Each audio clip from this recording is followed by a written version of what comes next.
Hillary Clinton says it doesn't matter who Donald Trump hires or fires on his campaign team because he won't change. However, a Clinton campaign official says they're expecting, quote, more conspiracy theories and more wild accusations. CNN national correspondent Suzanne Malveaux is covering the Clinton campaign. What else is Clinton saying about this shakeup?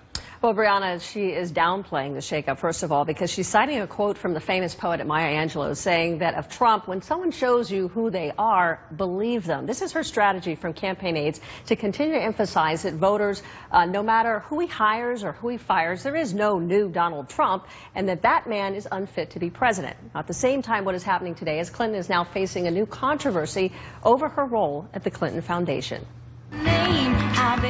Hillary Clinton in the critical battleground state of Ohio today, touting her economic plan and taking aim at Donald Trump's repeated missteps. I say that Donald Trump has shown us who he is. He can hire and fire anybody he wants from his campaign, but he is still the same man who insults Gold Star families, demeans women, and pressuring Trump again to release his tax returns. Families. Of course, we have no idea what tax rate he pays because, unlike everybody else who's run for president in the last 4 or 5 decades, he refuses to release his tax returns. But now, new questions about the Clinton's foundation.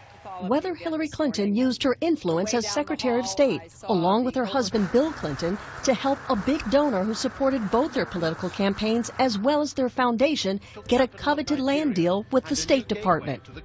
It was in 2011 when the State Department began searching for a new location for its consulate in Lagos, Nigeria. 2 years later, a State Department email reveals they're interested in purchasing property at Echo Atlantic, owned by the Shagori Group, Lebanese-born businessmen brothers Ronald and Gilbert Shagori. It is one of a number of sites the department was looking at. Federal records show Gilbert Shagori had donated up to $5 million to the Clinton Foundation.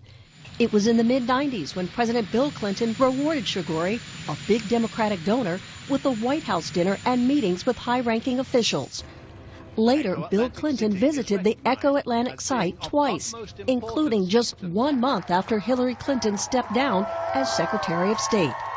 Weeks later, the State Department sent this letter to the Shagori firm, saying this letter acknowledges that the United States of America is potentially interested in acquiring an interest in such real property, pending further study. The conservative advocacy group Citizens United, suspecting undue influence, sued, stating, a month after Bill Clinton visits a Gilbert and Ronald Shagori-run land project in Nigeria, the U.S. State Department wants to buy the same land. Who could be so lucky? A major donor to the Clinton Foundation. That's who. The State Department denies that there was any special consideration of the land deal.